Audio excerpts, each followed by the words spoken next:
দুষ্টামিগুলো এবং অন্যায়গুলি এবং ষড়যন্ত্রগুলো হচ্ছে সেটা হলো ভারতের শোষক শ্রেণী। গতকাল প্রধান উপদেষ্টা মহোদয় বিভিন্ন রাজনৈতিক দলকে একটা সভায় মত বিনিময়ের জন্য আমন্ত্রণ জানিয়েছে এবং সেখানে অনেক রাজনৈতিক দল উপস্থিত ছিল। সব দল উপস্থিত ছিল কিনা আমি বলতে পারবো, কারণ ওই তালিকাও আমার কাছে নাই। এইখানে দেশের ভেতরে যে খুবই একটা বিপজ্জনক পরিস্থিতির সম্মুখীন, একটা ক্রিটিক্যাল সিচুয়েশন বিরাজ করছে, বিশেষ করে ভারতবর্ষ থেকে আমাদের বিরুদ্ধে যে প্রচারণা চালানো হচ্ছে এবং আমাদের হাই কমিশন জায়গায় যে হামলা পরিচালনা করা হচ্ছে এবং অপপ্রচারের মাধ্যমে একটা ভুল তথ্য সারা দুনিয়ায় দিয়ে বাংলাদেশকে ব্যাকফুটে ফেলার চেষ্টা করা হচ্ছে।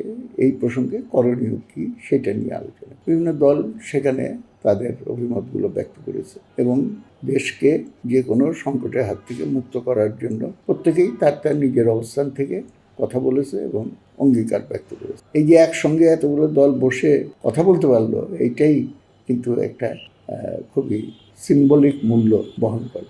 কেউ কেউ হয়তো এখানে বলেছে এবং দুর্ভাগ্যজনকভাবে বাংলাদেশের মিডিয়াও কিছুটা ভারতের মিডিয়াকে যেই কারণে আমরা অভিযুক্ত করি, তারা মন গড়া কতগুলো ব্যাখ্যা বিশ্লেষণ দিয়ে বলার চেষ্টা করেছে যে এখানে সব ডান বাম সব এক হয়ে গেল।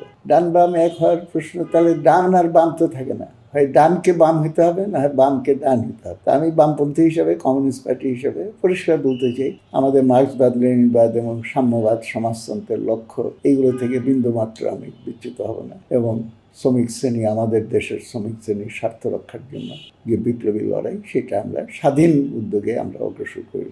এবং বর্তমান রাজনৈতিক পরিস্থিতিতে দেশকে সংকটমুক্ত করতে হলে মানুষ যেটা বলে, নৌকা লাঙ্গল পাল্লা শীষ, সব সাপেরই দাঁতে বিষ, সব দেখা হয়ে গেছে। এখন বাম উদার গণতান্ত্রিক প্রগতিশীল দেশপ্রেমিক শক্তিদের নিয়ে একটা নয়া যুক্ত ফ্রন্ট গঠন করে এই শক্তি যদি রাষ্ট্র ক্ষমতায় অধিষ্ঠিত হতে পারে তাহলে এই সংকটের সমাধান সম্ভব। সেখানে কথা হয়েছে যে ভারত যে অপপ্রচার করছে এটাকে আমাদের কাউন্টার করতে হবে, সঠিক তথ্য যাতে সবাই জানতে পারে, ভারতের নাগরিকরাও জানতে পারে, বিশ্বের নাগরিকরা জানতে পারে, সেই জন্য কি কি ব্যবস্থা নেওয়া যায় সেটা।